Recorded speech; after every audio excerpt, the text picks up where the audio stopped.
दिनैनि फोसावनाय मेट्रिक आनजादनि रिजाल्टखौ जोबोरैनो गोजोननाय फोरमायदों बिटिआर सरकारनि राजखान्थि दोलो UPPLआ। जर'खायै बिटिआरनि सिङाव देग्लाय मेट्रिक आनजादनि रिजाल्टआव साबसिन उथ्रिसारनो हानायखौ जोबोरैनो गोजोननाय फोरमायदों UPPL दोलोआ। नंगौ, देग्लायनि मेट्रिक आनजादनि रिजाल्टआव बिटिआरनि चिरां, बाक्सा, क'क्राझार आरो उदालगुरि जिल्लायाव मोजां मासि लानानै उथ्रिसारनो हादों। दिनै खौरांगिरि मेलनि गेजेरजों UPPL दोलोनि गाहाय नेहाथारि राजु नार्जारि आरो मावफुं सोद्रोमा डक्टर निलुत स्वर्गियारिया रिजाल्टखौ लानानै थोंजों गाहाय खुंगिरि प्रमद बर'खौ साबायखर बावदों।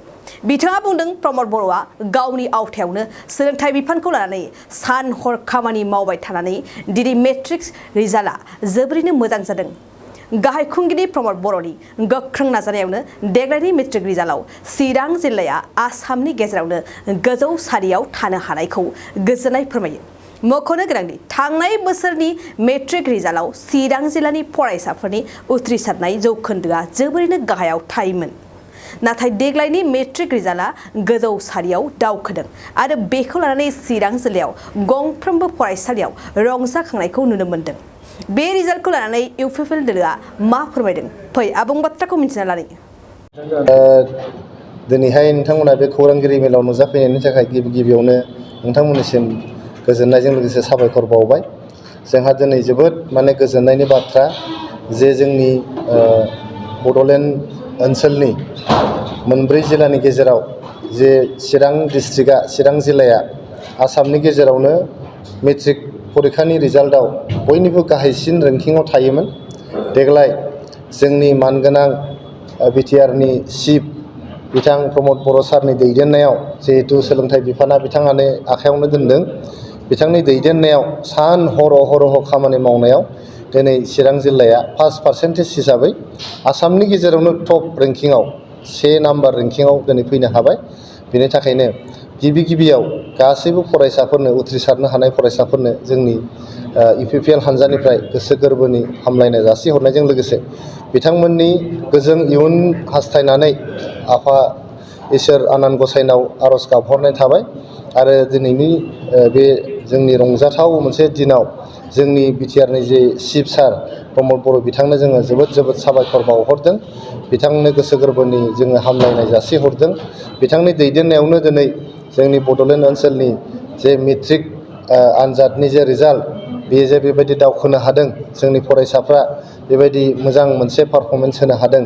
दिनै बिथांनि दैदेननायाव गोजोन मोनसे थासारि फैदों आरो बिथांनि दैदेननायावनो जोंनि सोलोंथाइनि फोथाराव मोनसे बादायलु आबहावा बिथाङा सोरजिनो हादों।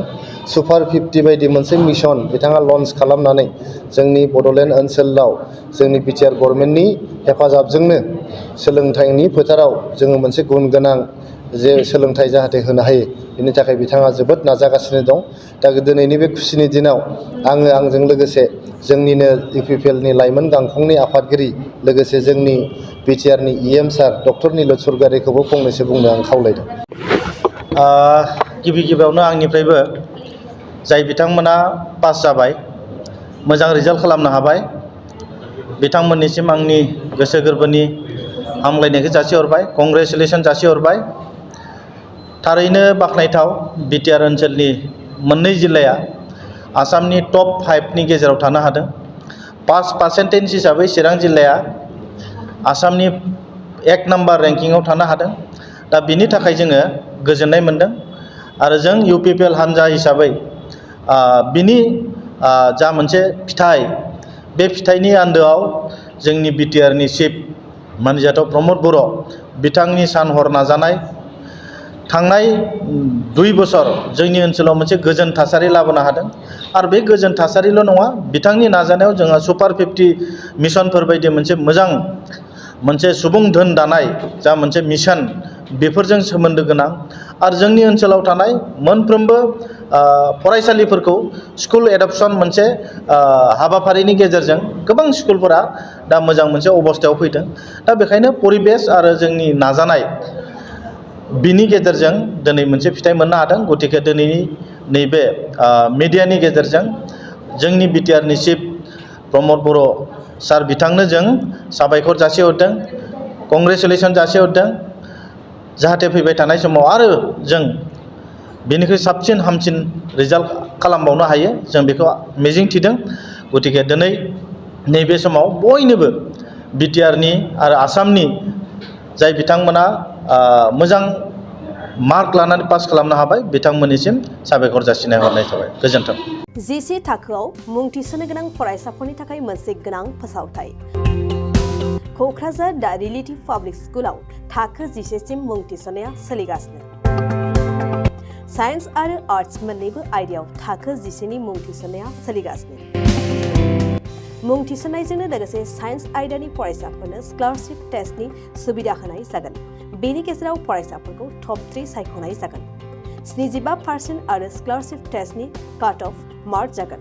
टपार जानो हानाय फरायसाफोरा 100% स्कलारशिपनि सुबिदा मोननो हागोन। टपार फरायसाफोरनो क'क्राझार दा रिलेटिभ पाब्लिक स्कुला 2 बोसोरनि बेसेन नाङाजासे सोलोंथाइ लानो सुबिदा होगोन। फैगौ 13 मे खालि फुंनि 10 बाजिनिफ्राय 12 बाजिसिम स्कलारशिपनि टेस्टखौ लानाय जागोन। आबुं मिन्थिनो थाखाय 7086401137 नङाब्ला 9435704380 जानबुं अनजिमा आरो relativepublicschool@gmail.com आवबो जगाजग खालामनो हागोन।